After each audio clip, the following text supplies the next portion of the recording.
भगवान श्री कृष्ण ने जब मोहिनी रूप धारण किया तो उनके सौंदर्य पर 33 करोड़ देवता मोहित हो गए।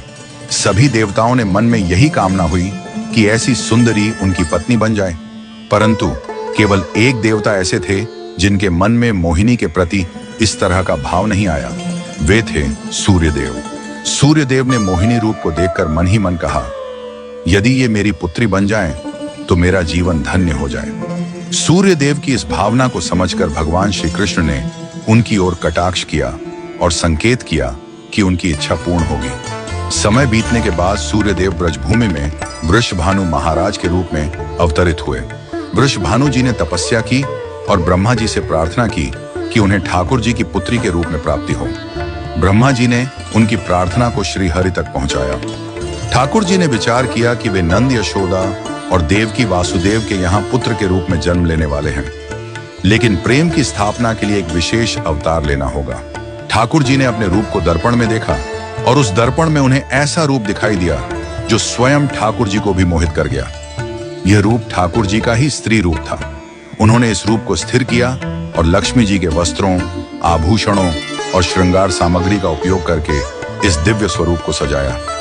जब यह स्वरूप पूर्ण हुआ तो ऐसा प्रतीत हुआ मानो सूर्य और चंद्र का एक साथ मेल हो गया हो। यह दिव्य तेज इतना अद्भुत था कि स्वयं ठाकुर जी भी नेत्र मूंदने को विवश हो गए। जब उन्होंने नेत्र खोले तो उनके सामने श्री राधा रानी का दिव्य स्वरूप प्रकट हुआ। श्री राधा के प्राकट्य का समय सुबह 4 बजे का था, जो ब्रह्म मुहूर्त का समय है। भगवान के अन्य अवतारों का प्राकट्य दोपहर 12 बजे या रात्रि 12 बजे होता है, परंतु राधा रानी का जन्म ब्रह्म मुहूर्त में हुआ, जो नए दिन की शुरुआत का प्रतीक है। यह इस बात का संकेत था कि प्रेम का प्रकाश संपूर्ण विश्व में फैलने वाला है। राधा रानी के अवतरण पर वृषभानु महाराज और कीर्तिदा माता के घर उत्सव मनाया गया। सभी गोप गोपियां ब्रजवासी आनंद में झूम उठे, लेकिन एक अद्भुत घटना ने सबको चकित कर दिया। राधा रानी अपनी आंखें नहीं खोल रही थीं। वृषभानु महाराज और माता कीर्तिदा इस बात को लेकर चिंतित हो गए।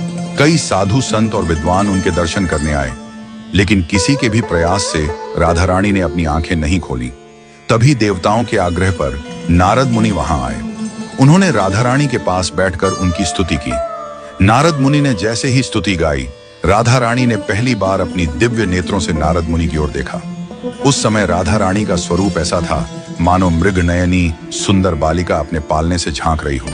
यह दृश्य देखकर नारद जी आनंद से झूम उठे। उन्होंने अपनी वीणा और करताल बजाकर कीर्तन प्रारंभ कर दिया और गाने लगे, जय राधे जय वृंदावन वासिनी।